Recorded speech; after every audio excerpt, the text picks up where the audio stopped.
Hey everyone, welcome to PunkCast. My name is William Maxwell. I'm a student of Web3 and the owner of Punk9527. Cryptopunks are 10,000 uniquely generated characters stored permanently on the Ethereum blockchain. No punk is the same. This is a show dedicated to celebrating the punks behind the punk. My hope for this podcast is that we capture the essence of the punk culture, elevate the brand and the individual behind the punk. One last thing. Projects discussed on the show is not financial advice. Crypto and NFTs are a volatile and risky asset class. Please always do your own research. Other than that, let's go. Hi everyone, and welcome back to an episode of PunkCast. Today we've got an interview with a punk that I've been wanting to have a really good conversation with. He's a legendary punk that's made and embedded some lore into our punk culture. And today is the day that we unpack what's true and what's false. Punk7663, she's a 4 Atty with green eyeshadow, purple lipstick, earring and beautiful eye-catching pink hat. But in real life, he's a full-time crypto trader, investor, collector, and host of Punk Radio. His claim to fame is being the top CryptoPunk and autoglyphs claimer, making him an OG by any standard, and one of the most well-known punks of today. Please welcome fellow Australian, the one and only Hemba to the show. Hemba, how are you? Fantastic, Maxwell. Thank you so much. It's nice to hear an Australian voice for once. There's not so many, and I guess we can really put it on today, because when you're talking to an Aussie, you can really go for it. Let's see if anybody can pick up any of our slang if we pull up some of the Aussie slang. If you just close your eyes and you imagine you're in somebody's backyard, the Hills hoist is there, the house is hoisted up because it's hot in the summer. Somebody's barbecuing, somebody's pouring beer on the barbecue while they're cooking. That's where we are right now. It sounds like a treat, mate. It sounds like an absolute treat. Why don't we kick off then with something simple? How did you come up with the handle Hemba? So, yeah, this is a funny story. I mean, it's not really much of a story other than I first used the name Hemba when I was playing Call of Duty or on PlayStation or something. That was my PlayStation name. And why was that? Well, the word meh, if you just keep saying meh, it sounds like Hemba. So that was what I came up with. And so whenever I would 360 no scope headshot somebody, they'd be yelling afterwards. So I shortened it to just Hemba. That stuck. But I've had a lot of usernames over the past few years, but this is the one that's stuck. It's stuck. And I notice you sometimes, your actual Twitter handle underneath is Sold the Bottom. What's the story behind that? I think I sort of know, but. So again, this was, I'd had a few alts on Twitter in the past, just shit posting as you do and using it to read up on what's happening. Finally, I figured I should probably attach my name to it. And so trying to think of different names and I guess what am I most well known for it, or what is my most interesting story within crypto? And it's more or less like the Bitcoin pizza story, because I managed to sell the bottom on a whole bunch of different NFTs that I managed to collect quite early. I'm sure we're going to unpack a lot of that today. Presumably the CryptoPunks that you sold at the bottom. Well, there's actually 3 collections I famously sold the bottom for. That was Cryptopunks, Axie Infinity, and Autoglyphs. For all of them, for Autoglyphs and Cryptopunks, I was the top holder. And for Axies, I was, I think, number 2. But I had some of the rarest stuff. Shout out to Coco from Axies, who was number 1. Yeah, I never got into Axies, so you're going to have to sort of educate me on that piece. Okay, that's cool. And so Hemba's the name. And so Hemba, what's your background? Obviously, you're Australian, so we really want to understand your Australian story and I guess your journey into crypto and NFTs and all those other bits and pieces. But, what was your sort of background? Like, what did you sort of grow up loving to do, studying, and how did you sort of transition to, I guess, crypto eventually? So I grew up in Australia, in Brisbane, a big family. I never finished high school. I never finished any studies. I like computers and figuring out how I could make money there. I started working quite early, just, random jobs as you do, and then tried a different bunch of startups and entrepreneurial stuff. I was the guy that every week or two I'd have a new idea and have a notepad full of different ideas. So chase a couple of those and, everything fails until it doesn't fail. So there I was, just, working whatever jobs you do when you're young. I came to know about crypto through something called darknet.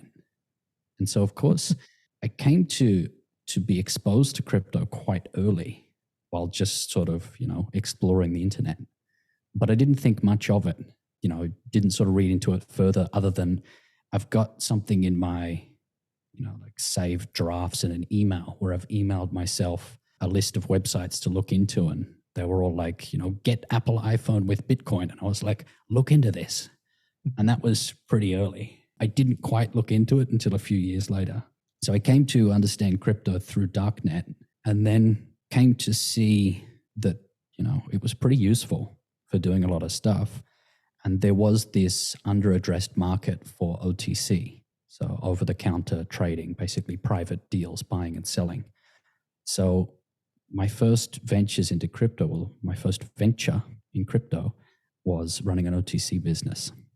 An OTC for crypto, like as in Bitcoin mostly, or? Yeah, so I was a Bitcoin trader. If you wanted Bitcoins, then give me the money, I'll give you some Bitcoins. If you wanted to sell your Bitcoins, then I'll give you some money. And my job was to pocket the margin in between. Got it. And mate, I don't think I've heard about the dark web and I've watched documentaries on it, but I mean, would you be able to sort of shed a little bit of light in terms of what that was and all the stuff, that crazy stuff that sort of got in that time and how accessible it was? Because I remember even people talking about it in my early days of the internet, but I could never find any of the websites that could sort of link me there. Yeah, could you sort of walk us through some of that insight? I'm not technical, so I'm probably going to say lots of falsehoods, but it's essentially, call it a secondary sort of channel into the internet. So we all access the internet now through www, I guess. This is basically another kind of internet network that you access through Tor, the onion router. Tor is useful because it can help to make you anonymous online. And so this is a fantastic platform if you want to remain anonymous and have extra privacy whilst contacting, transacting, or doing whatever you want to do online. So this obviously attracted all kinds of different illegal stuff, or for example, people use it to communicate where they're persecuted or they have to transmit information that they don't want other people seeing. So of course, this was one of the first early use cases for crypto, and it was popularized through Silk Road. Of course, Ross is now serving a life sentence for Silk Road, which is pretty unfortunate. So maybe someday Ross will get out. Crazy. And so when was that? That was must have been like 16, 17? No, before that. Silk Road was earlier. But of course, in terms of darknet marketplaces, there's been hundreds, maybe thousands. Silk Road 2, Agora, Dream, Sheep, all kinds of different wacky names. And so, that was, of course, it was funny. The early days of crypto, it was very much a combination of internet geeks who never leave home and drug dealers. Yeah. And so a pretty strange combination. And so, my OTC business early, I was sometimes meeting some interesting characters, whether they were just like guys that never see the sun and they managed to mine some Bitcoin early. But yeah, so that was how I initially got exposed to crypto. And then I was running an OTC business for quite a while. And then I got pilled onto Ethereum pretty early for whatever reason. Of course, back then, the only thing crypto was useful for was Bitcoin. That was your means of transaction. That was what was known. And if I was doing a trade, it would really never be for any other currency. It would be for Bitcoin only. Of course, back then we didn't have stable coins and the market caps were a lot different. So it was really only Bitcoin. However, Ethereum had recently come out and this was touted as being the next thing. So I got pilled on this like pretty early and was one of those guys that was like a super maxi, although everything I did every day was Bitcoin only. So I ended up buying a bunch of Ethereum and just sort of being the guy going, waiting for this to show its promise in terms of this is the computer on the blockchain, this is an interconnected network, and all those buzzwords. What was the price buying ETH back then? My earliest purchase was about $2. Jeez. And so what I was doing was like, with this capital I needed to use to trade with, I wanted to have exposure to Ethereum. And what I was doing was basically holding this Ethereum, 100% of the cash in Ethereum. And then whenever I had a trade, I'd transfer out to Bitcoin, do the trade, and transfer back to Ethereum, which was like quite inefficient, although the margin I was trading with back then was huge, given the market was so early. Sometimes you'd be collecting a 10, 20, 30% margin on a trade. Wow. So if you have to pay a couple of percent to move in and out, or even if the market moves against you a little bit, it's still okay. So it was basically, I was notionally in Ethereum, but trading against Bitcoin and AUD against USD. Just a question, when the types of deals were on darknet, were they all basically just all on Bitcoin as a medium of exchange? Like, yeah, let me clarify. I wasn't dealing on the darknet. But that was just how I got exposed to it. For any fans listening, let's just underline. Of course. My platform was local Bitcoins, as well as different sort of private deals you do with people. But yes, back then it was all Bitcoin. At a certain point in time, people tried to sort of shift over to Monero. But the issue is with Monero, it may be extremely private and secure and the ideal cryptocurrency in terms of privacy. However, the issue always is the fiat on and off ramps, because it's simply not easy to obtain or dispose of Monero for cash, where it is easy for Bitcoin, or was easy back then. Off-ramp. So almost all of the trade was in Bitcoin. I could imagine Bitcoin being super volatile more than it is today earlier on. I mean, how did people think about pricing in Bitcoin as a medium of exchange for things back then? Like, would they constantly have to update their price lists on the website? Like, would you sort of see massive fluctuations, or was it pretty stable in Bitcoin? No, it was pretty big fluctuations, and people would often get burned in either direction. So you imagine you're selling some kind of product, whether legal or not, even if your margin is quite large, well, the price of Bitcoin could drop 20% in a day or more. So for me as a trader, it's sort of, you had to consider it, you had to deal with it. But because of how nascent it was, because of how immature the space was, well, the margins were so wide. And when you've got something that is incredibly volatile day to day, these people disposing of these Bitcoins or buying the Bitcoins, they're kind of price agnostic. For example, if you're trying to buy a product online that's $5,000 and you need to buy it with Bitcoin, then you don't really care what the price of Bitcoin is. You just, want to get in, buy it, buy the item, go. So for a trader, you can take good advantage of that. But yeah, it was pretty crazily volatile. Oh man, Wild West. And then so you got pilled by ETH, and it sounded like you got in through more of a practical, functional use case way, as opposed to reading white papers and nerding out on that and locking yourself and going down the rabbit hole. It sounded like you basically learned more by doing actively. What was it about? I think in general, I learn better by doing. You're better off getting burnt a few times than figuring out that you don't like getting burned and then ways to get around it. So for me, it's been, well, how can I make a business out of this? How can I get involved and do it? And then call it reverse engineer, maybe an optimum way to do things. Yeah. And like, how were you managing self-custodial wallets back then?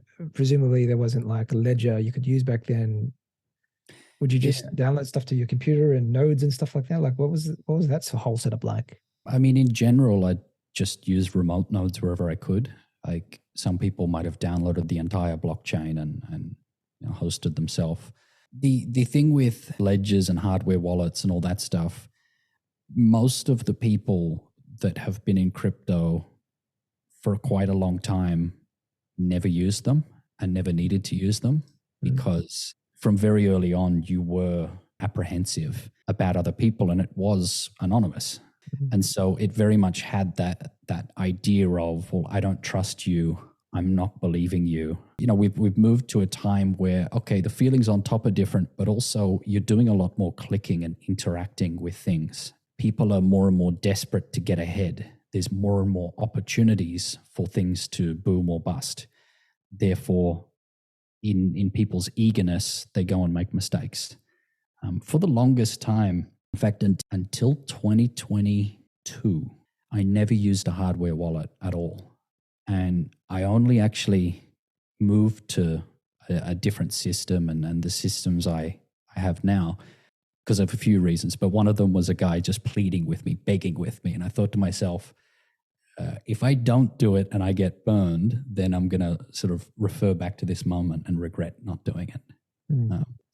But yeah, very much you didn't need to run a node. How did I deal with things? There were all kinds of different wallet solutions. But of course, there wasn't as much happening today.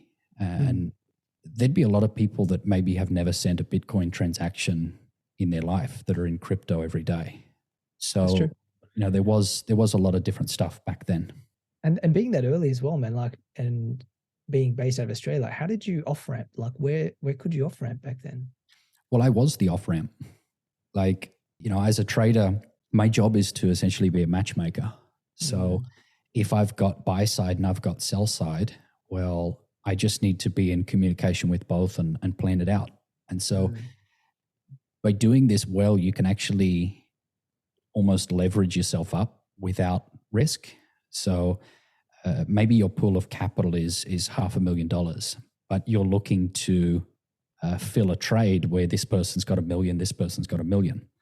Well, all you need to do is just sort out a means for both of them to interact and you be the middleman and you can take fees from both of them. So with your pool of 500,000, you just completed $2 million worth of volume. Wow. So, my off-ramp, I mean, realistically, I didn't need one, but my off-ramp was purely just if I needed to pay my own expenses, then I'd just skim some from the cash that I had actively trading. But business was good. I was busy and my lifestyle was basically sit on the internet all day. So, you just focus on doing that and building up your bankroll. And mate, so were you taking all that money down to school this week in Surfers Paradise back then, or? Yeah, not quite. Actually, I do remember actually going to schoolies, and schoolies for you Yanks out there is like spring break. But of course, I wasn't at school. So I just went down while my year was going to schoolies. Nice. But terrible memories. Yucky. What were you telling your family and friends at that point in time? I mean, did they have any idea what this stuff was? I mean, it would have been so nascent, right? It would have been so new. Or did you just keep it low key and just did what you did? Yeah, I kept everything pretty low key until I couldn't. Like if I'd have friends over and there'd just be piles and piles of cash everywhere, they're going to think what's going on. And so you eventually say, what you're doing. But it was very much this thing back then of you keep stuff to yourself because, it's risky. It's risky, right? Like you were a lot more pessimistic about everything back then. You're a lot more suspicious of everyone else. OPSEC was the word of the day back then. And it was also a question of, well, what's the tax treatment of this? What's the legality of this? Because it's in this gray area. So, everybody thought just to keep it low profile. Also, even back then, price was a lot lower than it is today. But if you were in coins quite early, you made a lot of money. And so you didn't want to say you've got all this money and paint yourself as a target. I didn't tell family and friends what I was doing because I sort of didn't need to. Yeah, very smart idea. And then at that point in time, it was more of a functional use case that you had. At what point did you have any conviction for the underlying foundations of what Bitcoin represented and what Ethereum represented? Yeah, I think it was really much clearer back then, the fundamental value of Bitcoin and cryptocurrencies. It was a lot, call it purer back then, because this thing was extremely useful. Compared to the alternative, this really was a promise at something new. And even as time progressed, just this ability to interact with people online that eventually you come to know and come to develop some kind of trust with, to be able to pay for a developer or pay for a job here or move money between yourselves without even knowing what your names are and who you are. It was hugely useful. The flexibility that this brought was really quite useful to those that wanted to use it.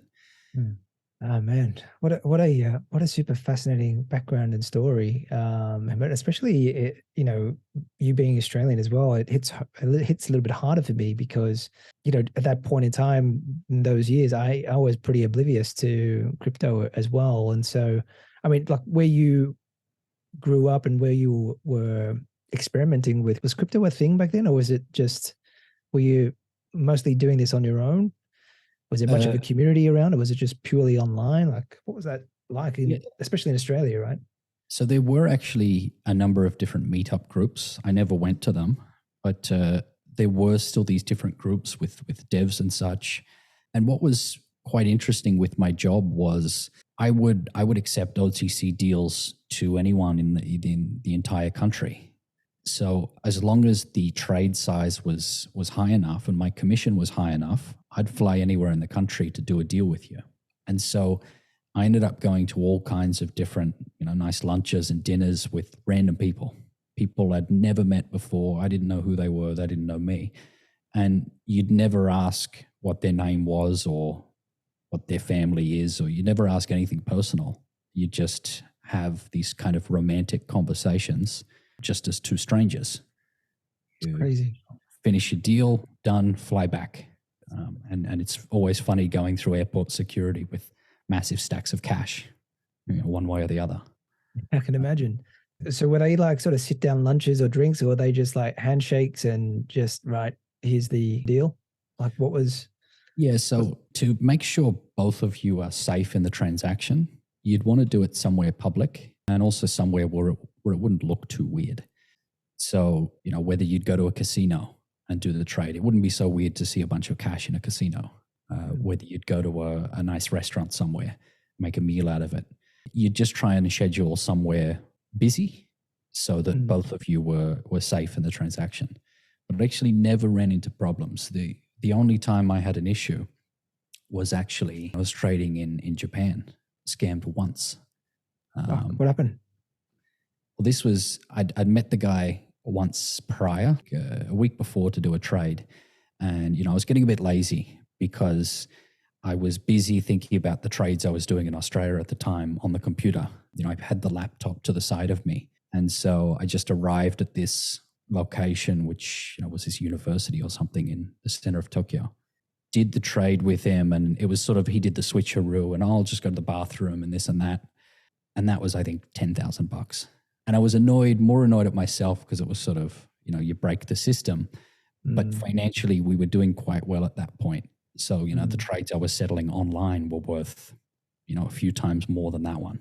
But that was actually the only time ever that we had any issues. Crazy. Man, so like, I mean, if you were to, summarize your core skill set, because it sounds like, you just experimented with a lot of things. You're generally curious and entrepreneurial. How would you sort of categorize your skill set and your background, your expertise? Would it be more in sales, entrepreneurial, or would it be more the technical side? Like, where would you sort of think your skill set sort of lies? It'd probably be analysis and optimization. I'm not a founder, but I know how to, advise different businesses and improve different businesses. But of course, to sort of get into these different things, I mean, it's sort of a generalist in terms of what I do and how I've been successful, a generalist within this space. Yeah, it kind of just comes with experience. It's that meme of when you're a young kid, you're an idiot. Like you look back on how dumb you were. You're embarrassed about, stuff you even, said 6 months ago at this point. Yeah. But you sort of develop from all those different things and then find what you're good at. But I'd say generalist that analyzes stuff, that's reasonably cynical, tries to sort of go against the grain to try and spot opportunities or avoid common pitfalls, I guess. But of course, you just sort of learn from failing. You don't like a feeling of something when it happens, so you try not to do it again. Crazy story, man. And definitely, you definitely have to be really street smart, right? I mean, like I couldn't do half the stuff that you were describing. I just would have been too naive being that early and that young. It sounded like you held yourself pretty well, and being able to deal with a lot of uncertainty and I guess volatility, right? And that was part of the game because it was so nascent. Nobody else was doing it, right? So, and this is like, in some ways, like, even if people give you a bad rap, and we'll debate that a little bit, but I think that's in some ways, reminiscent of punk culture. In some ways, it's forward thinking, experimenting, curious, cutting edge. And this is like crypto and Web3, and it sort of feels like not just you, but for most of the punks that I've interviewed as well, they just come with that sort of mentality, right? A little bit more forward thinking and progressive. Credit to you and I guess this community that we have. Maybe if I go back and following on from your journey, then Bitcoin, OTC trading, got into sort of Ethereum super early as well. What was your journey then into NFTs? Like, what was your first NFT that you claimed or minted? So the first NFT I came to know wasn't an NFT at the time. It was just digital art using blockchain, using Ethereum. And that was Cryptopunks. We actually didn't come to use the name NFT. So I didn't come to use it for many, many years, not until maybe 2021 when it became popularized. But the word NFT didn't really come to exist until the ERC 721. And this word fungible only really came from Monero. When people talked about Monero was fungible money, in that it's just like cash. $10 from you is $10 from me. It's interchangeable. So this word non-fungible token, I think, came from that initial paper for the ERC 721. But the first NFT I came to know was Cryptopunks. And that was in June of 2017. And at this time, we were seeing like ICOs start to pop off, and the market in general was having this upturn. If you look at the ETH price from the start of 2017, it was like up only. So there was a lot of activity coming to be back then, but this was very unique. This was novel, and this was exciting to a lot of people because I think they were just like me and really excited about Ethereum and what it could be, but there had been nothing really interesting done on Ethereum to date. So this was quite interesting. How did you discover CryptoPunks? Like how did you find your way through? Because it must have been super early. Yeah, there must have been some higher power directing me to this blog, Mashable. I don't know why, whether I searched it at Google tech news or something. This sort of rings a bell. I come across Mashable, and one of the front page stories was about CryptoPunks, and it's the now sort of famous article, really, really well written, that was super exciting. And so as I was reading this, I was thinking to myself, oh, wow, this is great, but I bet I'm too late. I bet these are already all gone. And so I go to the website and see that there was only about 4,200 gone. And so then I get super excited, and I start going through the process of figuring out how I can get these things. So they laid out some instructions on how you can get them on the website. And so I go through one process, which was Gist. At the time, this was the wallet produced by the Ethereum Foundation, which required you to download the entire Ethereum blockchain at that time, which is like 50 gigabytes or something. And so, I go through that process and realize it's no good. I do a bit of searching around, and I figure out I can use a wallet, a website called My Ether Wallet to do it. And so I went onto My Ether Wallet, used contract interaction and the get punk function, did it once or twice and got really excited. Of course, prior to that, I really hadn't done anything of note on Ethereum other than swap in and out of the coin. There was nothing else to do. And so I was really excited about doing something with my Ethereum. And so, I claim one of them. I claim two of them. I'm super excited. And I'm thinking to myself, well, how do I get as many as possible? How do I get all of these? And so I wish I was technical, because I would have written a bot up really quick and claimed all of them. But I wasn't. So instead I sat there for what must have been 18 hours manually clicking away. The calculation was really simple at the start. It was like, even if these are only worth $5 each, which I think they're worth more, it only takes me, say, 10, 15 seconds to claim one, and it cost me 10 cents a transaction. So there's enough of an hourly rate there to keep me going. Plus, it was exciting. Being able to use Ethereum was interesting. So yeah, I spent a lot of time claiming all these different punks, trying to just go as quickly as possible. And I claimed them over, say, 3 or 4 different wallets, only really stopping in between to like ring a friend to say I was super excited or this or that, pace around the room. But yeah, I ended up claiming, I think it was 1,054 punks. Wow. By the time I moved That's them all crazy. into the one wallet.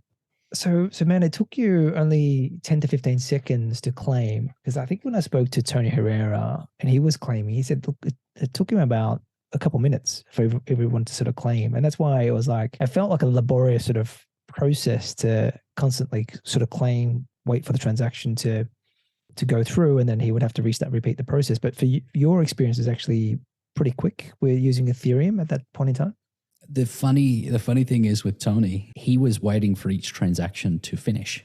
And so he was doing it one, then finish, then another, then finish, then another, then finish. Whereas I was able to stack them up.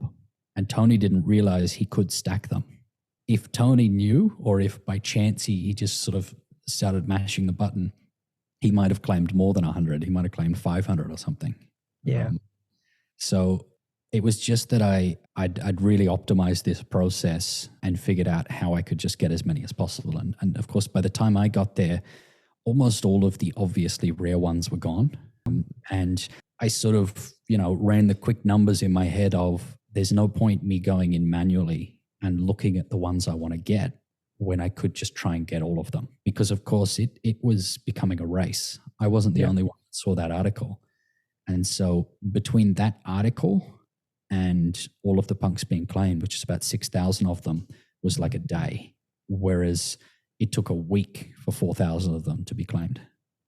Man, so what do you think it was that really compelled you to mint that many? What got you really excited about it? I mean, they were relatively new, right? They were just images on Ethereum. It's nice and novel. It's free. What made you sort of feel like there was something there that you should continue to pay attention to? Was it? So it was a combination. I mean, I obviously understood what the permanence was of blockchain and Bitcoins. I understood this idea of trustlessness and sort of self-sovereignty, or sovereignty over what you're doing.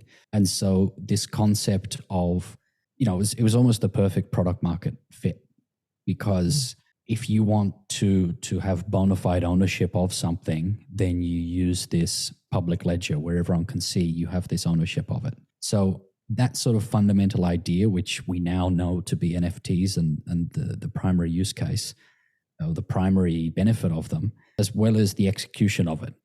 When you sort of, the execution is simple yet elegant. It sort of brings that nostalgia to, call it arcade games or early video games. But it was really this combination and the compelling text that got me thinking, okay, I really want this. And then, of course, I wasn't just going to go and get 3 of them when I'm staring at this page full of 10,000 punks. I'd love to sort of go back and have a look at which ones you claim, but were there sort of any rare ones that you look back on and go, shit, these were absolute grails? Like, were there any ones that sort of stood out for you? Well, funnily enough, I was sort of quite well known as having just a wallet full of floor punks. Even though I'd claimed so many of them, it was, by the time I'd gotten there and claimed them, most of the good ones were gone. Oh, okay, got it.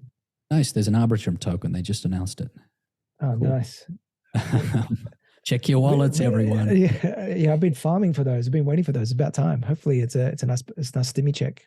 If I don't get paid big time, I'm going to be mad. I'm going to be flying on Arbitrum since the start. Man. So 1,000 plunks you claimed. When did you start selling these punks? So I was buying and selling punks like from the beginning. Of course, I was famously the one that discovered and took advantage of the exploit in the contract. And so, this was purely just, I had 1,054, but I wanted more. Because again, I was like doing this calculation in my head of, these are worth more than a few bucks. And so I was there on the marketplace thinking, let me get a couple more of these. And so I went to buy a few, and then saw that there was a withdrawal function, hit the withdrawal function thinking, cool, what is this? Receive all the money owed to you by the contract. I discover that I can get money back. And I think to myself, okay, well, I've already come this far and been so obsessed with doing this for the past 24 hours. I probably haven't slept yet. And then I just replicated this exploit the whole way up the order book. This is a really important part that I think is often missed by, new punks, admittedly me as well, without actually doing the work. It might be worthwhile to just explain, what the exploit was, how this, and even timestamp it, right? Because, 9th of June, I believe, was a date when the claiming opened for the original Punks contract. It would be good if you could help explain, the transition from V1s and V2s and what that actual exploit was. So the Cryptopunks were released the contract was published on the 9th of June, 2017. And I think the first posts talking about punks were like the 9th or the 10th of June.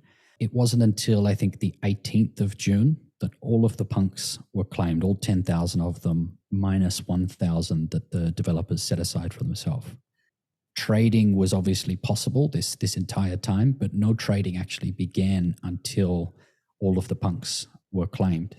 And so the obviously important part about Cryptopunks is that the marketplace functions are built into the smart contract itself. So just with this interface, you're both claiming these, sourcing these, discovering their rarity, but also you've got an interface for transacting them. So the original contract only had the option to buy or sell. Sell would allow you to post up an ask, and then buying it, you would transfer money into the contract, receive the punk. Then the seller would then be able to execute a command that says withdraw, and they would receive any money owed to them that's sitting in the contract. So if I said, I will sell Punk 5752 for $10, somebody goes and buys it for $10, I then have to hit withdraw to get that $10 from the contract into my pocket. So it was discovered pretty quickly by myself and others that there was an issue, and basically the tubes were tied. And so instead of the seller being able to hit that withdraw button and get the money, it was the purchaser that could hit the money and get their money back. And of course, by this time that they'd purchased the punk, they already have the punk in their pocket. Mm-hmm. So you could essentially buy something and then get your money back, buy something, money back. And so obviously like a fatal error with the smart contract. And so after this was discovered, and obviously everything that was for sale was cleared from the marketplace, maybe 90 different things, 89 different things, something like that. So in terms of timing, Hemba, so 9th of June, contract opens for V1s, 18th of June, everything was claimed. At what point did you start, buying and then withdrawing the ETH from these contracts? Over what sort of time period was that? My memory says it was like very soon after everything was finished claiming. Now, this could be wrong, and maybe there was a little bit of a delay for them to have the interface for buying and selling. However, it was very quickly afterwards, because I just remember being really excited and wanting to buy more punks. So it was very quickly after that full claim. And I think I remember the founders sort of talking about how excited they were that suddenly this just sort of came back from the brink of not really being successful to being fully claimed in a final rush. And then their sort of, elation was shattered when they realized there was a problem with their code.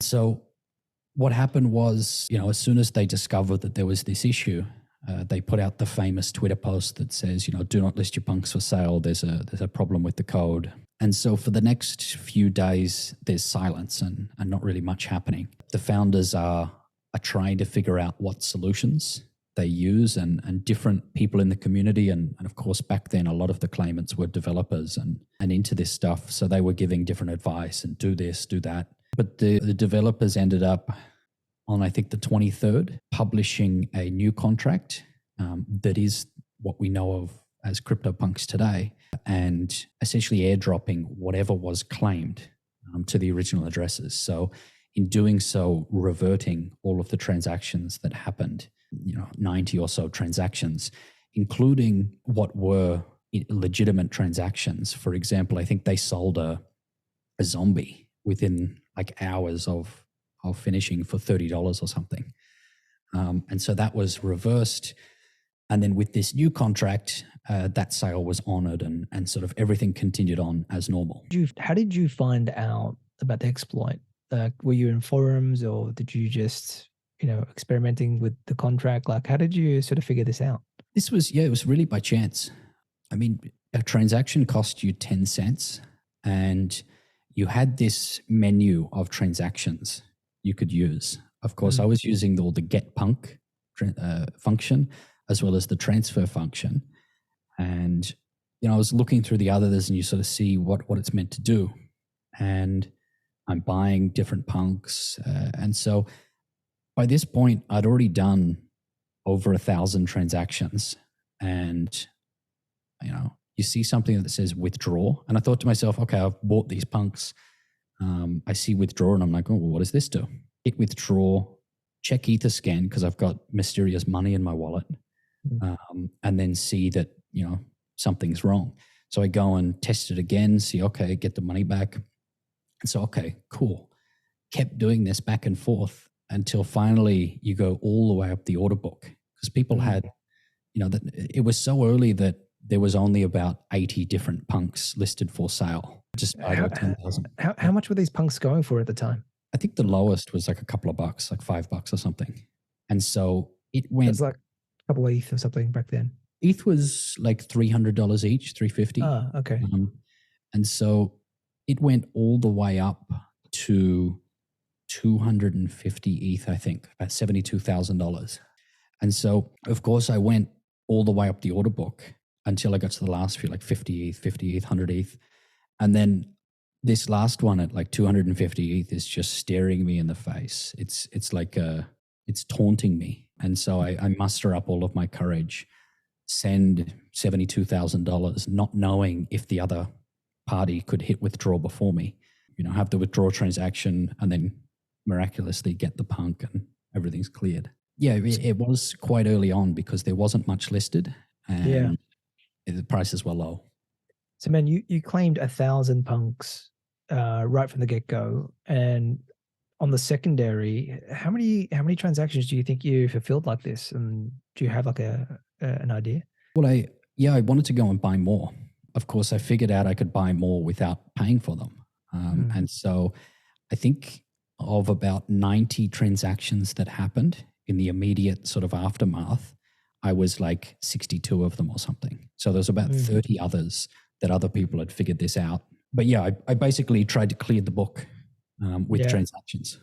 Oh, man. And look, I can probably see how people on the outside would be looking at it and sort of saying that's a bad thing. But I think if it was that early and everything was anonymous and the opportunity was there, to be honest with you, I'd probably be doing the same. It's also that the value of these things was essentially zero.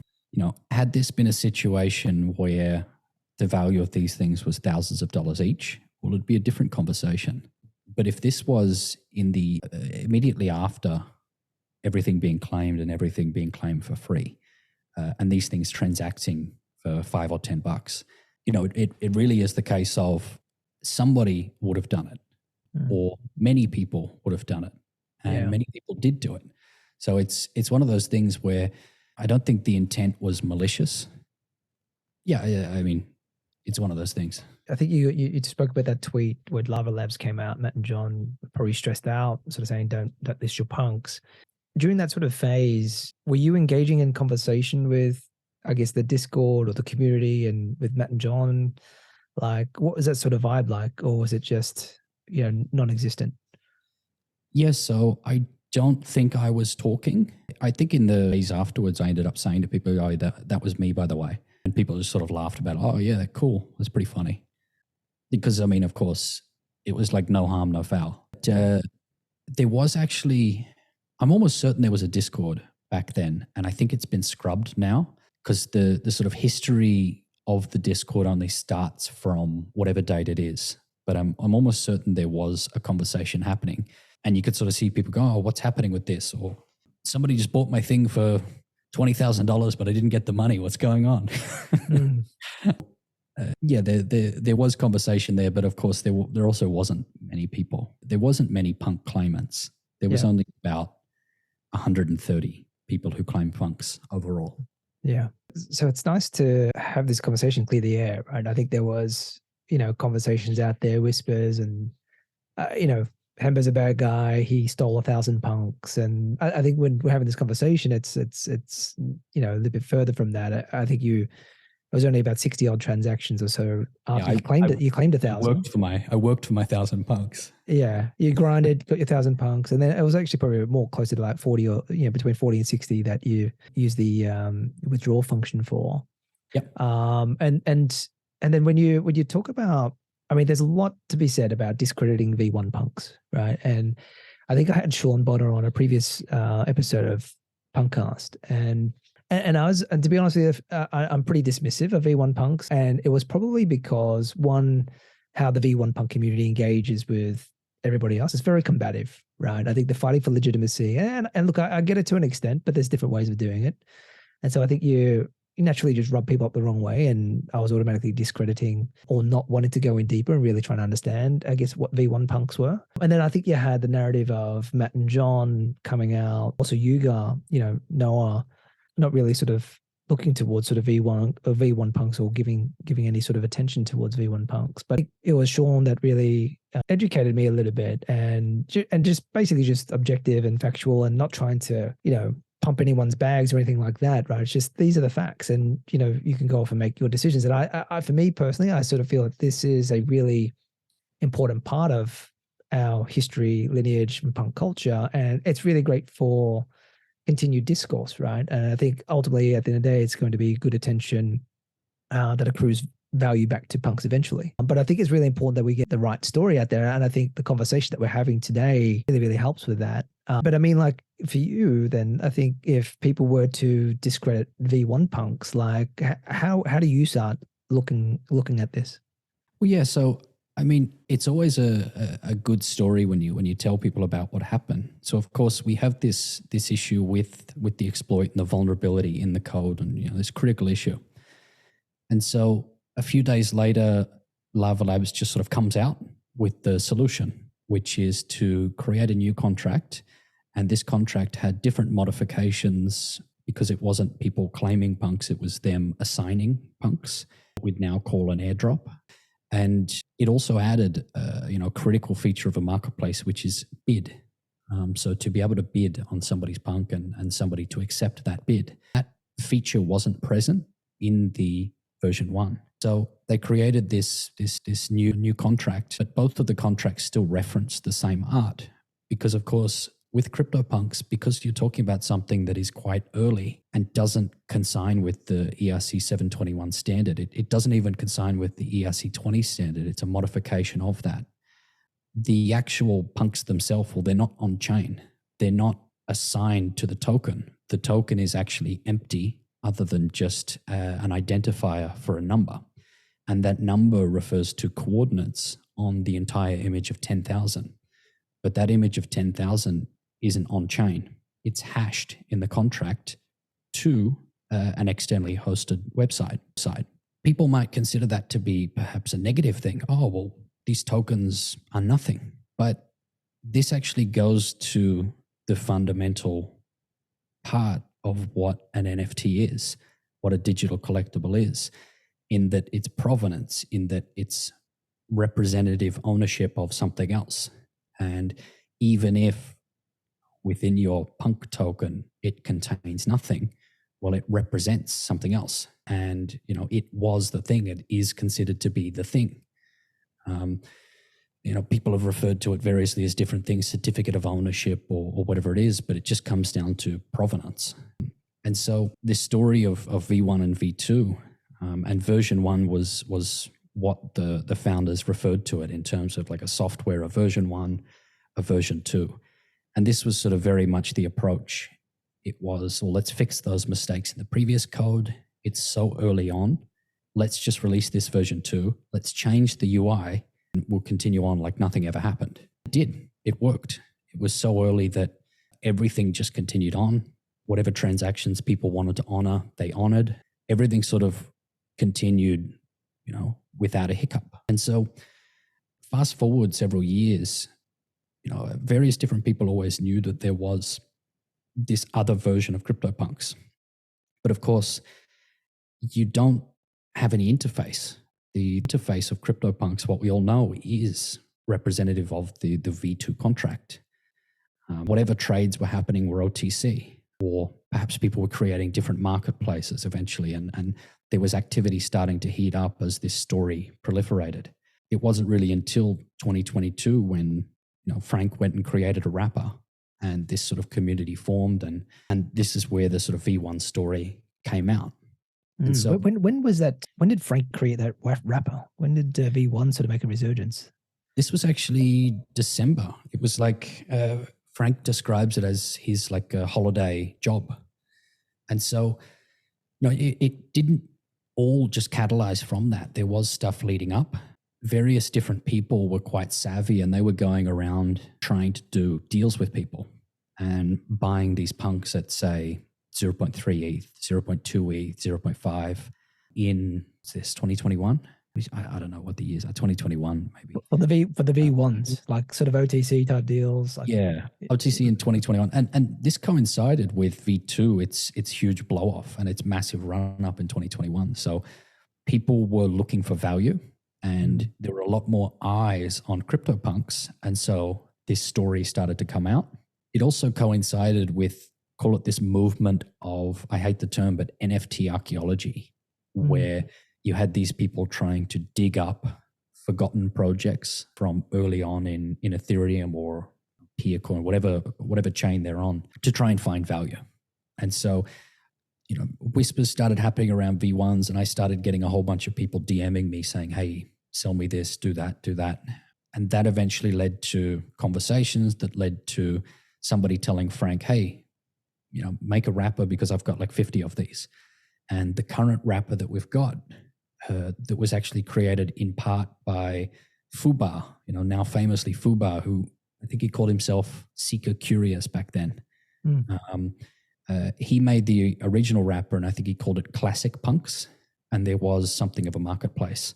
But yeah, it wasn't until the end of 2021 when development first started on the wrapper and then of a standalone marketplace. And then really it wasn't, I think 17th of January 2022 is the kind of anniversary, which is 4.5 years since CryptoPunks came to be. And so obviously a lot of noise was created, a lot of attention, and this was something that seemed to be threatening towards CryptoPunks and V2, this idea that, my token is suddenly delegitimized, especially coming at a time when CryptoPunks had their blown up. So it's coming at a time and people took it, not really well. And of course, on one side, you're leaning into that to try and get more attention. On the other side, you're leaning into that to try and push this back. So this sort of collided with Lava themselves being quite upset about V1s. I think these guys are somewhat perfectionists and sort of digging this up. It'll be frustrating to them because they just made a code error, a simple mistake, and because of the permanence of blockchain, you can't go back and change it. And so they were quite upset, and over the course of several weeks, sort of floundered and expressed that they didn't like V1s and this and that, but that only really served to throw fuel on the fire because the Lava Labs guys in general were copping a bit of flack at that time for their treatment of CryptoPunks and different things. And so it was this really busy time and stuff flying everywhere. That was December 21? No, this was like January 22. January 22. It's about 1 year ago. Yep. So, at that time, you had people being really dismissive of it. Like, no, this is grifter nonsense. This is fake narrative, this and that. And of course, back then it was sides.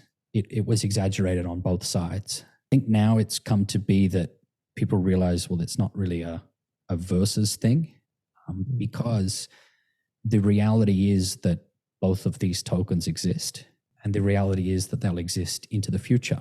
And when you strip away any of the stuff on top, the exaggerated stuff or this or that, or call it politics, it's like whether you like it or not, this is reality.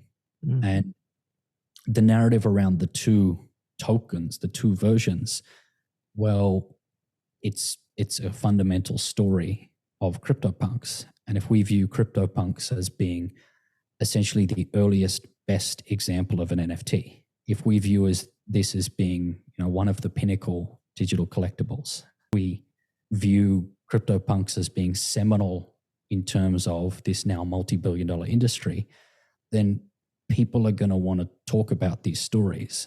And if people have this idea that in 5 or 10 years, CryptoPunks are going to remain to exist and perhaps be omnipresent in our space, or be more accepted in art or the collectible realm, then do you think people are going to want to collect the version 1 of the token? Yeah, that's like a collectible, right? Art is stories. Collectibles are collectible because of the story attached to them, and maybe because of what they influenced or why they're unique and special. And so, over time, there's sort of the offense from either V1 or V2 has reduced, and people have become less dismissive. There's still a ways to go. And I think I agree with you in the sense that from a V1 side, people are taking on that sort of underdog character and trying to sort of, by any means necessary, get attention. Whereas it's clear as day to anyone with eyes what will happen in the future.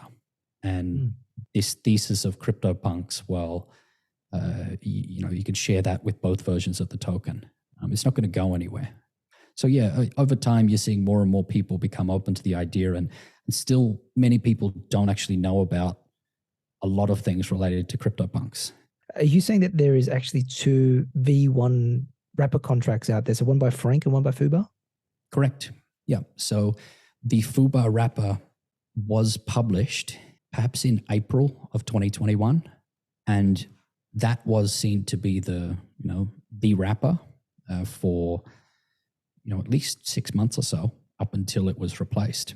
This wrapper was simply the punk as it is today, with the blue background, with I think a ribbon on the diagonal. But there was no community formed around it. It was purely just a means to circumvent the issue with the contract. The analogy we use is like if you're sending a piece of art in the mail, if you're sending it across country, you don't just send the canvas in the back of a van.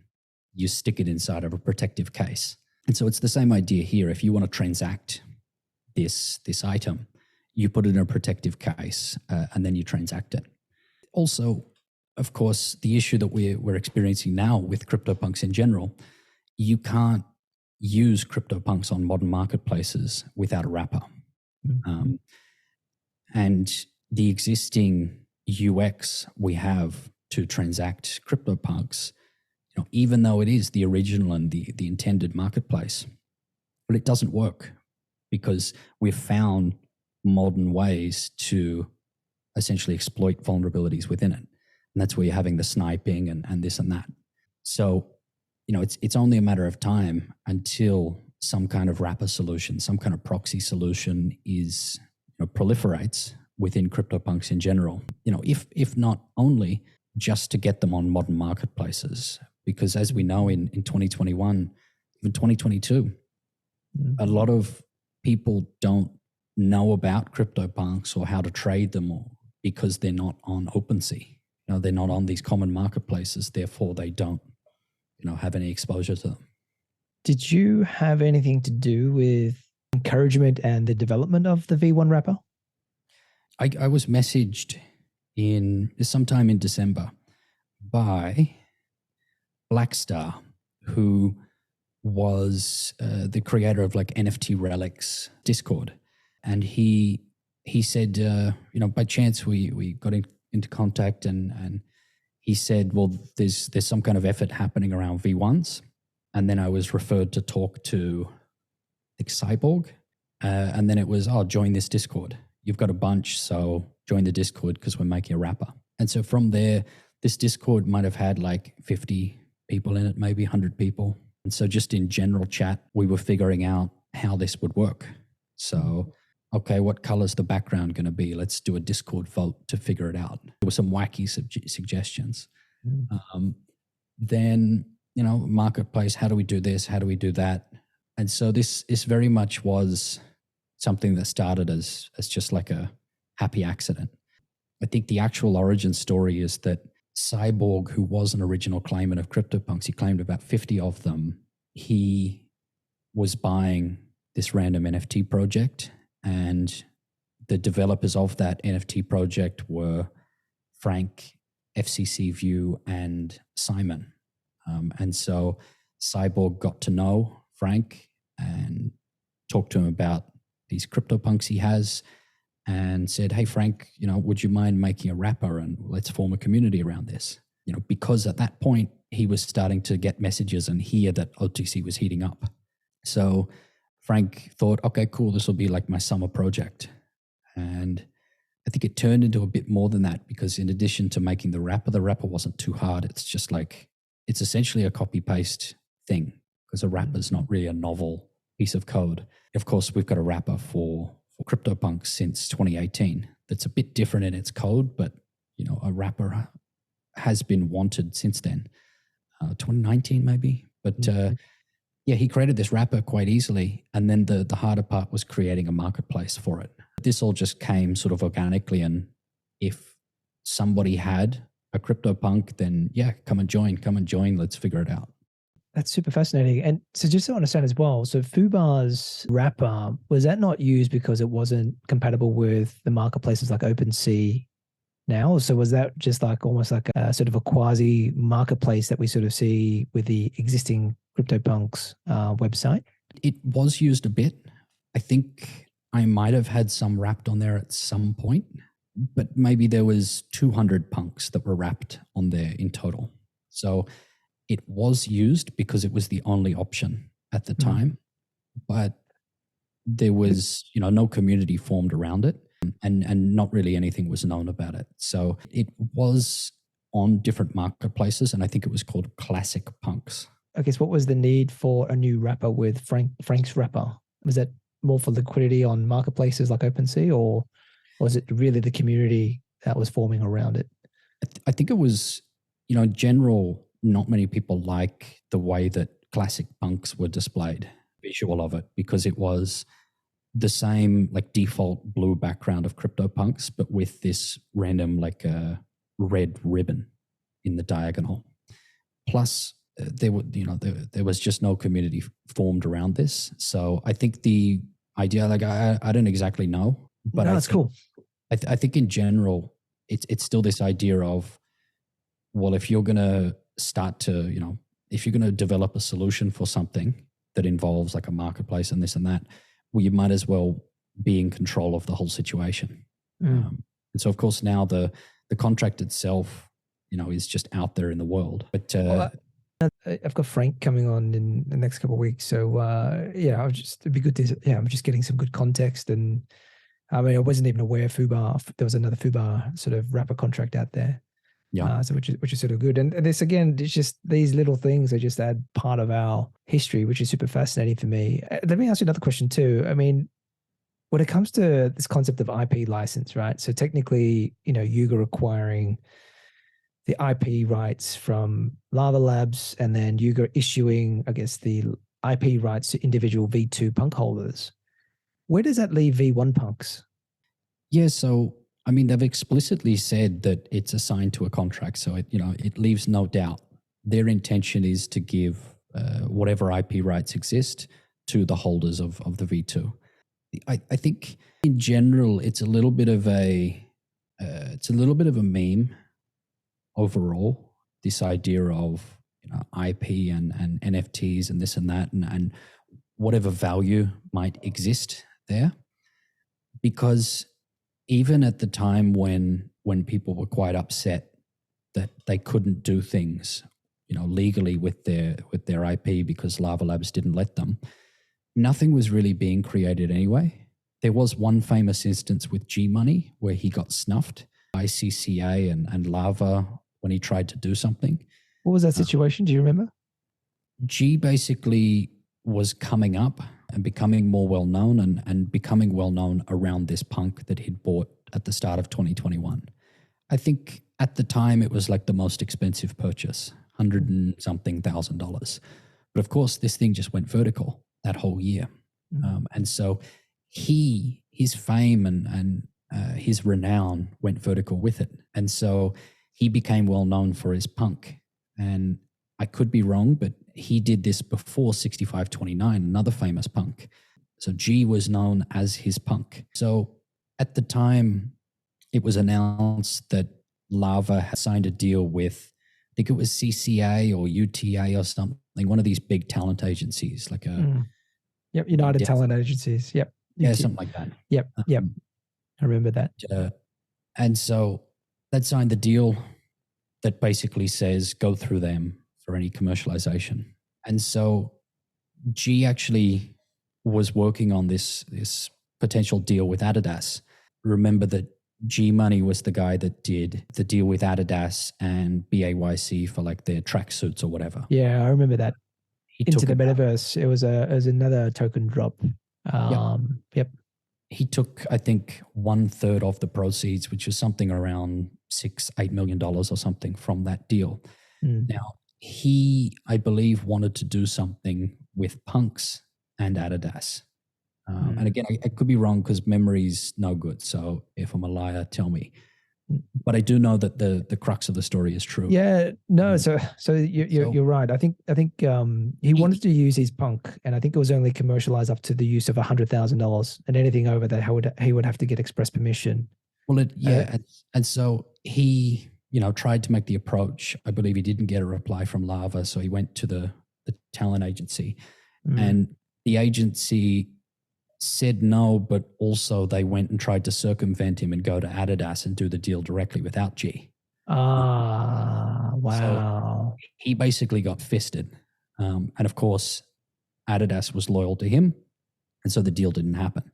And so, there were a few sort of things, around the management of CryptoPunks that were upsetting to the community. And of course, there was a lot of pressure on Lava Labs towards the tail end of 2021 in relation to using the IP and this and that. I mean, my approach always to this in the years prior was saying to people, hey, if you want to do something cool and something that's in good spirit with your punk, it's not harming anyone, go and do it. Because if anyone ever tries to go and give you shit, well, all of us will band together and make sure it doesn't happen. Kind of this solidarity message. If you go and pay a decent amount of money for your punk, you should be able to do whatever you want with it. And so nobody ended up doing that, but it still ended up becoming this conversation that people wanted. Now, of course, this has become popularized with Bored Apes using their picture for various different things and brands and this and that. But of course, the actual license itself for Bored Apes doesn't confer the IP. It's really poorly worded, and it's general thing is the spirit of it is that it's Yuga saying, hey, go and do what you want as long as you don't do silly stuff. When we compare this to CryptoPunks, again, what's the value of this individual IP? Well, it's as much as an individual is willing to put into it to develop this up. Well, CryptoPunks are quite different to Bored Ape Yacht Club in that way. The same kind of thing. And so you haven't actually seen anyone commercialize anything to do with their CryptoPunk, really ever. Now, again, you've got these major question marks because a lot of punks look very similar to each other, like a lot, because you're talking about only like 96 different attributes.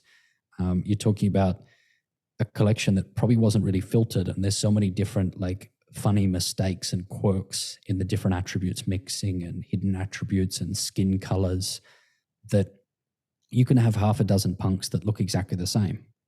Well, if the IP is owned by half a dozen different people, then how do you deal with with different things. So for me, overall, it's a giant meme, and I don't think it actually is any value.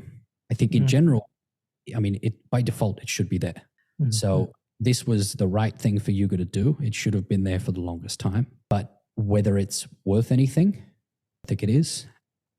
Also, IP there actually is, and what that enables, well, again, we don't really know. Yeah. So in terms of where does that leave V1s, end of the day, we've actually got legal advice in relation to this because, there was all these different issues with Lava Labs and DMCAs and this and that. So, I've got a 30-page document that goes into all of this. At the end of the day, the V1 was a CryptoPunk. When it was made available to be claimed, it was a CryptoPunk. And just because 2 weeks later or 5 years later, the founders decide that they're embarrassed about it or they don't like it or it's not a real punk, doesn't change the fact it is what it is. The comparison is for example, if Nike puts out a shoe and turns out that it has massive defects, or it turns out that there's actually a symbol that they've got on the shoe that, is a penis or is like a hate symbol, they might not like the shoe and they might want to say, hey, we're going to do a recall, but end of the day, it's still a Nike shoe. Same thing goes when we talk about artists that maybe don't like their earlier work or embarrassed about it or that wish it didn't exist. The reality is that these tokens, these assets were CryptoPunks at the time that they were claimed. And, by all accounts, they're still CryptoPunks. The fact that they're a different token to what's considered CryptoPunks today sort of doesn't really matter in the scheme of things. So, there was conversation about people can't use it as a PFP and people can't display it or this or that. Again, stuff like this is a crock of shit. These people that feel upset that other people are using, for example, their art or their NFT or their collectible as their PFP, or they're using it in some form. Again, it's a joke because it's just an image. You can right-click save anything on the internet. I could go and use Homer Simpson as my PFP. I'm not going to go get sued for doing it. Spicy take. Spicy take. I mean, ultimately, it's not socially accepted in terms of NFTs. Like, that's clear. Usually it's the case that if you use an NFT, you own it or whatever. But, people want to exaggerate this all the time. Yeah, I think you're right. I think I was speaking to, who was it, ETH Frenchie, and he's got the view is that the reality is this is really just a social contract to do the right thing. It's force otherwise. Yeah, I think there's a bit too much gatekeeping sometimes that happens within this space. You can't do that. Well, look, we're on the internet. Yeah. And what about the story about Lava Labs as they were? I mean, because I was out of punks at that point in time. I do remember something popping up. Didn't they sell a bunch of V1 punks and said that they were just, denouncing, I guess, in relationship to V1s, and sold it and then scooped up to buy more Cryptopunks at one stage as well? I think that was just before the Yuga acquisition, Yeah. So this is a fun story. I think the dates, we could date this around like the end of February. So, we came to become aware, somebody posted a message to me just after they'd posted it in the Public Punks Discord, and they tagged one of the founders. Oh, hey, Matt, is this you or whatever? We found a wallet that had sold something like 40 punks, 30 punks over the past several days, just gradually been selling them on OpenSea. The name on OpenSea was like Bloctagon. The net proceeds from this was like $700,000, 280 ETH. Was this using their Frank wrapper as well? Correct. Yeah. So this was wrapping punks, selling them, sending the proceeds to like Coinbase.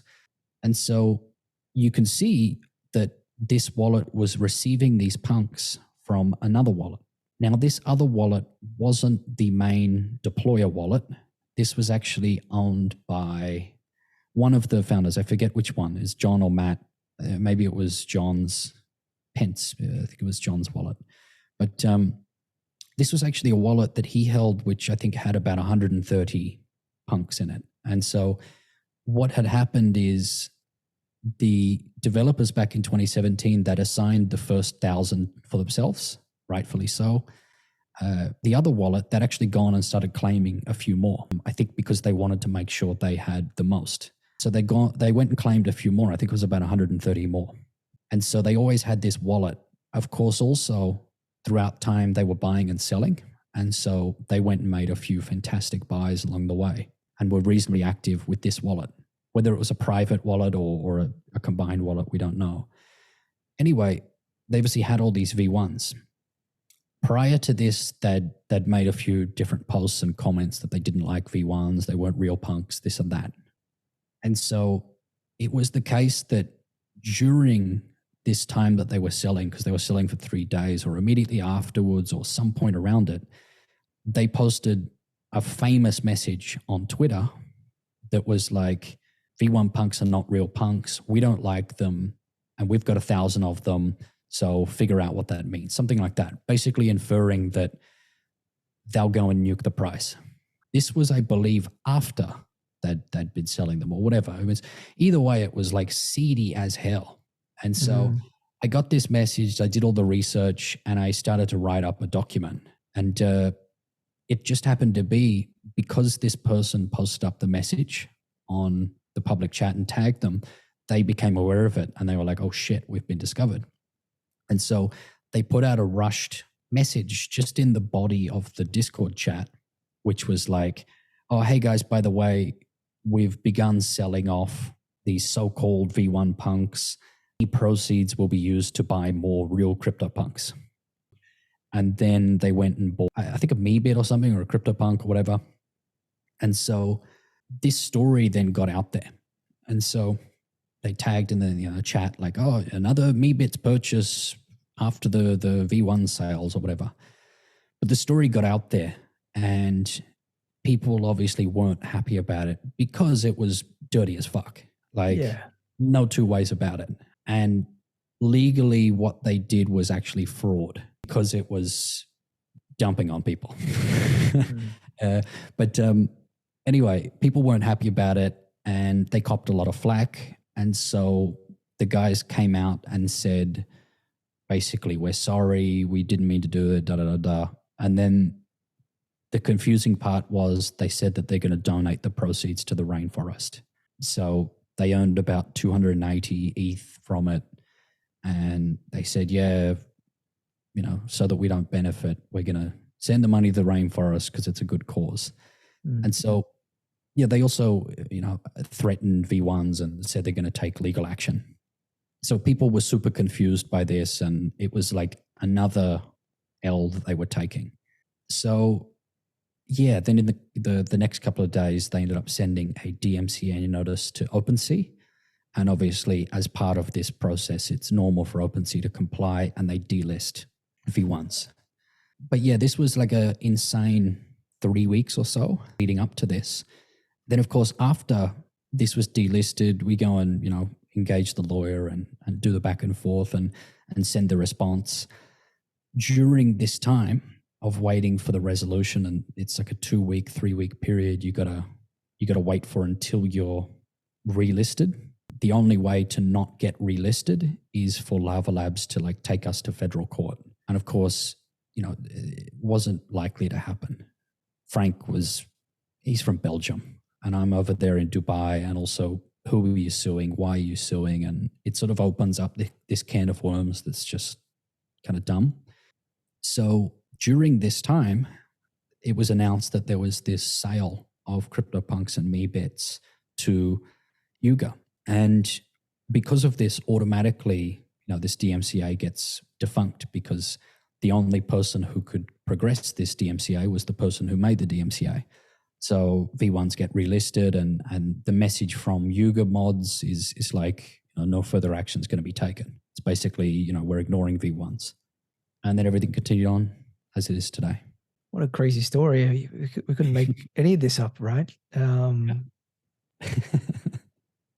Oh, wow. Man, I can speak for ages, but I'd love to get maybe a bit of a crew together, maybe just the claimers together, just to riff on some of this stuff at some stage, because, it's super fascinating. And it's all part of punk history, just trying to piece everything together and make sense of all of this. Man, super interesting. So how many punks do you actually have right now? Like I've got in front of me Punk7663. It's the pink hat. Really super cool trait and rare, with clear silver and NFT stats being other key notable punks that actually have this. How many punks do you sort of have left, and why did you pick this punk as your primary punk for at the moment? I ended up buying this one about, I don't know, 6 months ago, 4 months ago or something. I never actually claimed that many pink with hats. And I mean, for me, it's interesting. I've never really had a connection to one specific punk because I've never actually had, a couple. It's always been lots. So when I look at punks, I look at, I just see a page full of lots of them. And that's the earliest memory of punks is this page of 10,000 of them.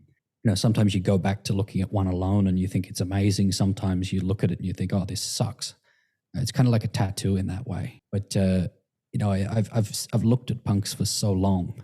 I've never actually grown attached to one in particular because some days I like them all. Some days I like a certain trait. But yeah, I bought this one. I saw value there. I knew it wasn't something I was going to sell for a while. And I never really had many pink with hats. I was thinking about getting a tiara, but I didn't really see any value. And I always liked pilot hats. I actually bought a few pilot hats a long time ago because I liked that. But I think I sold them for a couple of bucks more. But pilot hats are they the same with the welded goggles? No, so that's the lady. Different. So the lady with pilot hat is the green. It's a green pilot hat. Then okay, yes. Yep. Welded goggles is also just for ladies. 80 of those. There's maybe 60 pilot hats. Yep. There's a few of these lady traits that are quite rare, but they're also quite underappreciated because now people treat CryptoPunks as this representation of them, this embodiment of them online. And of course, there's not that many females in crypto, so there's less demand. But yeah, I got that one, and then I've got about 970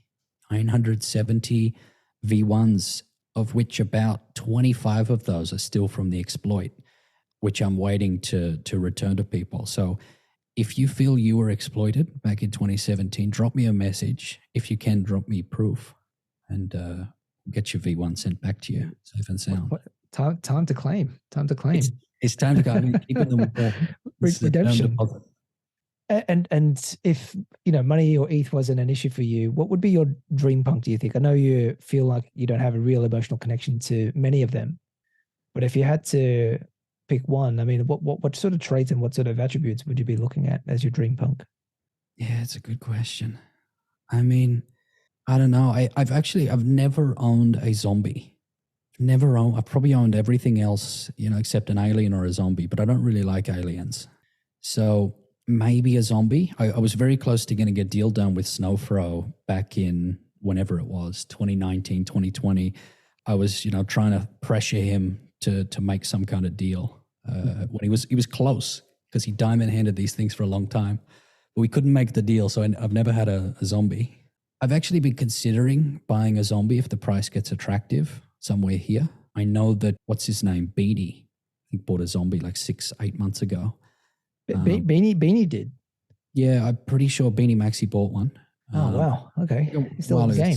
6, 7, 8 months ago. Yeah, and I love it because I sent him a message and I was like, hey, what's up with this? And he's like, bought it so I wouldn't put the ETH in other places, something like that. And I bought it because I've got this long-term vision of punks will be and this and that. And, he just sort of wanted to lock that away. But I've been thinking about that.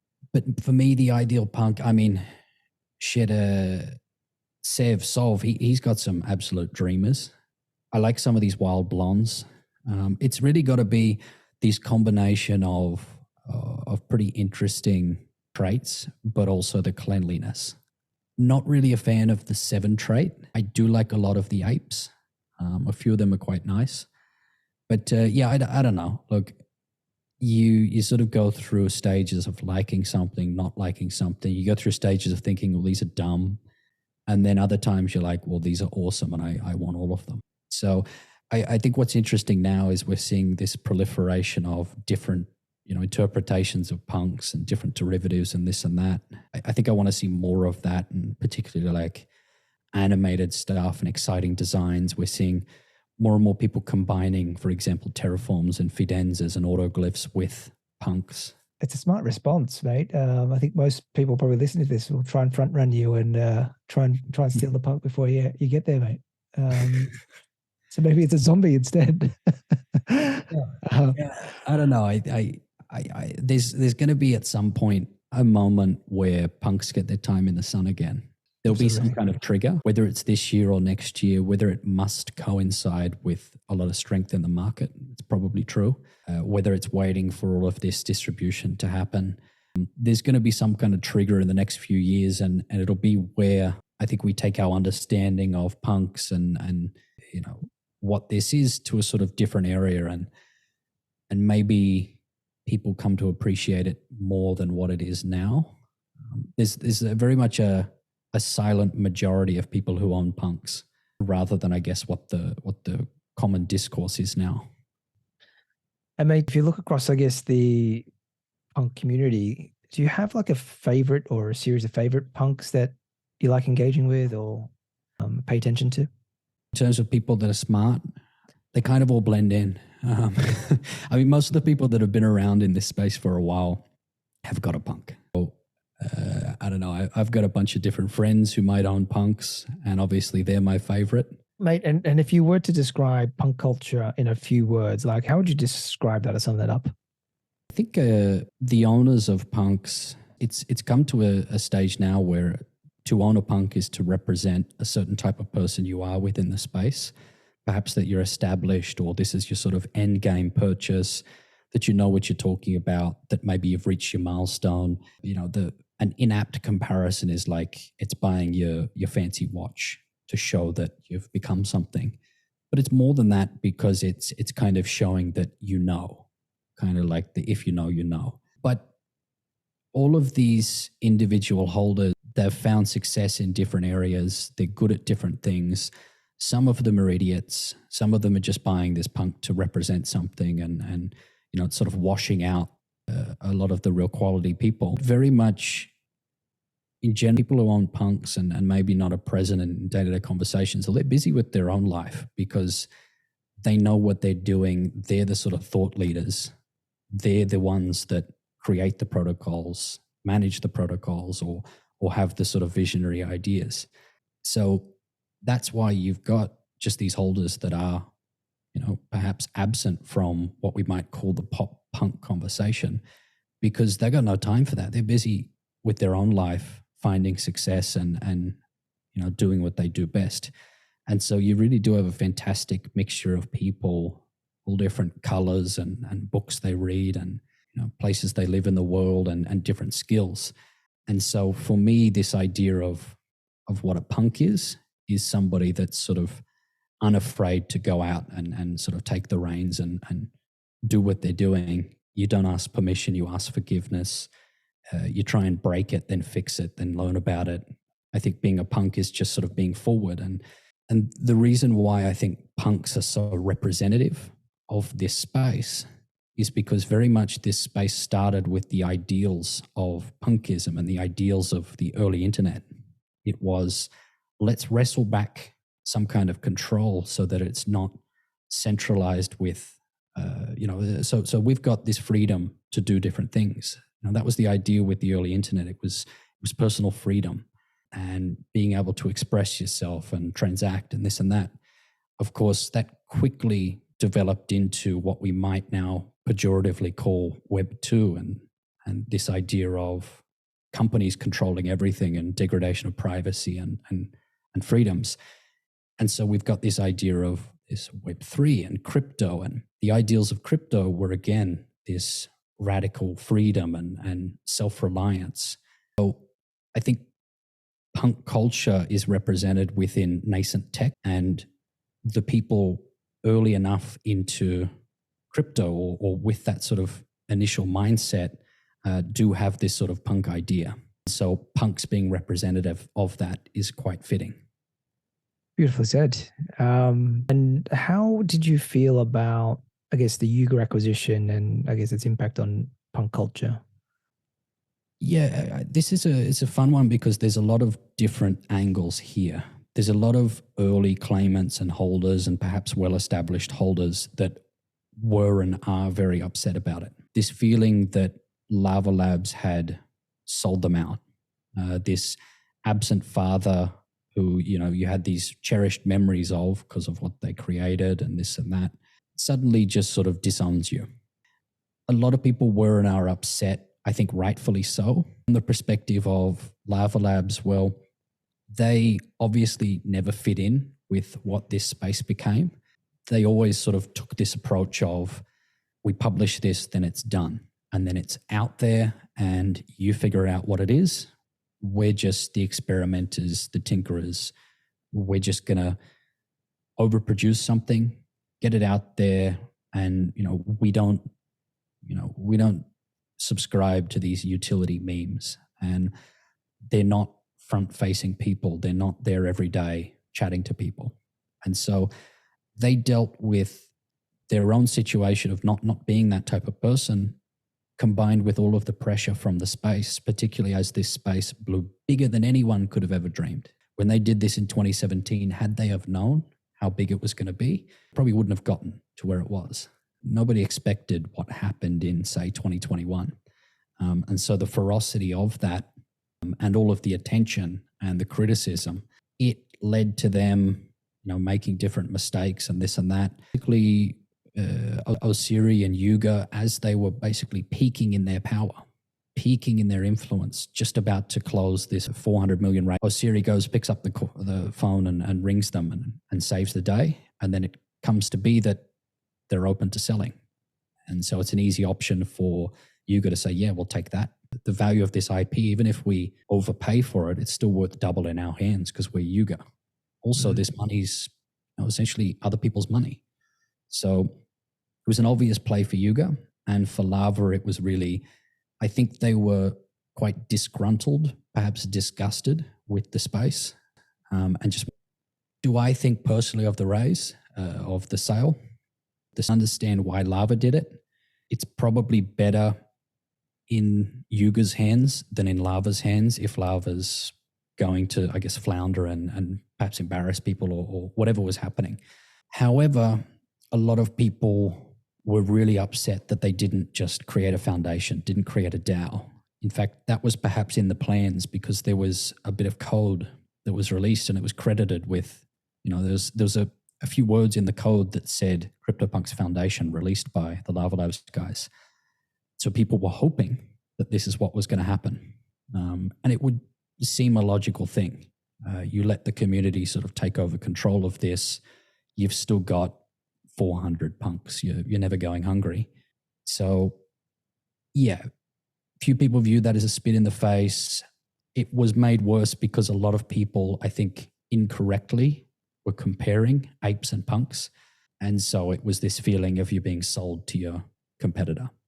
For me personally, I'm not some Yuga guy. I'm not a fan or an enemy or whatever of Yuga.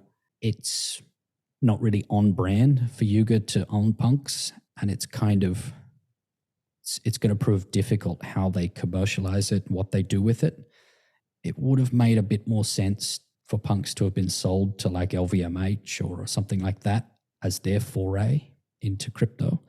Famously, one of the sons, the heir to the empire, has got a few punks. So that would have been a more natural fit, but that didn't happen. Alexander Arnott? I can't remember his name. Yeah. His dad's richest guy in the world by a long way now. So that deal, I'm led to believe, was on the table. Again, I could be spreading fake news, but that deal was on the table, but it wasn't taken up.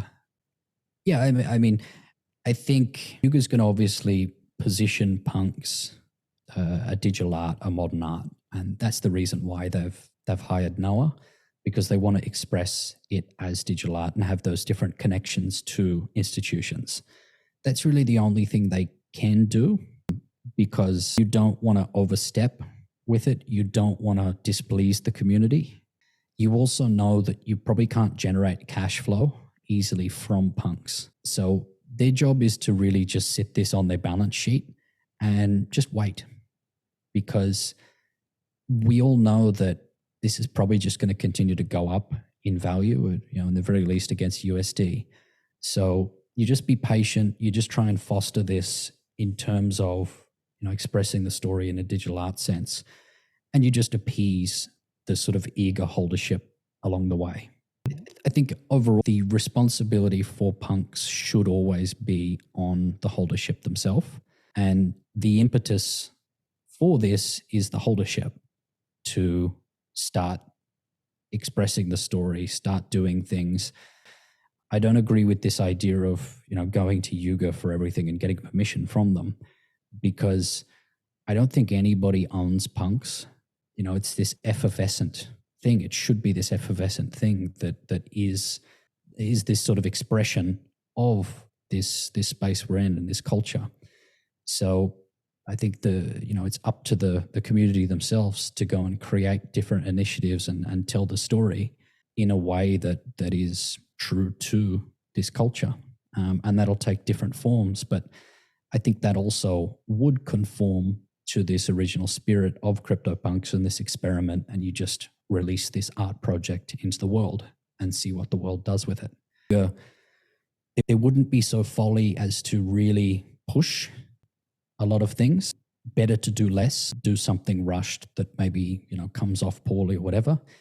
However, the community themselves, they're free to launch different things, and whether they succeed or fail, it doesn't matter, because the underlying thing will continue to grow, and that's the sort of underlying, call it punk culture, as it relates to digital collectibles and this space. This has been a bit of a surprising PunkCast interview, mate. I must admit, even though you've bought and sold in and out of punks and don't really have a real deep personal affinity to a punk, the way that you're talking is actually really quite romantic and, passionate about punks and what we sort of stand for. So yeah, no, it's been a really fun conversation, man. And I guess maybe just, one last question before we, if for Cryptopunks7663, pink with hat, if you could pass on a message to the next owner of this particular punk, what would you like to say to them? Thank you for buying my punk. Simple, easy said and done.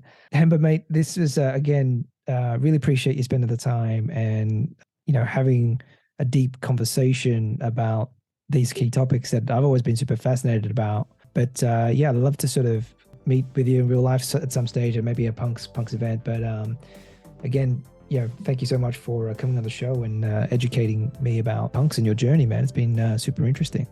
Yeah, thank you very much. I had a good time.